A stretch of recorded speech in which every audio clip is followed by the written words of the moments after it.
Hi, this is Larayne from the Oregon Coast This Week. If you're looking for something fun to do on the Oregon Coast, go to OregonCoastThisWeek.com. I have 3 things picked out. They are going to take you from the top to the bottom. Up in Long Beach, Washington this weekend is the Windless Kite Festival. You heard it right, the Windless Kite Festival. At the Kite Museum in Long Beach, Washington this Saturday and Sunday, they have competitions, performances. I don't know how they do it. You need to tell me how when you go and visit. So we're going to head south to Florence.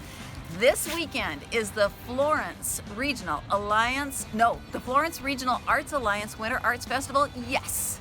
We are going to see every possible medium displayed in Florence this weekend, Saturday and Sunday. Don't miss it. It is a beautiful arts festival. A little further south in Coos Bay this weekend, the Oregon Film Festival at the Egyptian Theater starts Friday, runs through Saturday. All Oregon, all film. It's going to be all wonderful. North to south, Long Beach to Coos Bay. Find something fun to do in between and let us know what you find at OregonCoastThisWeek.com.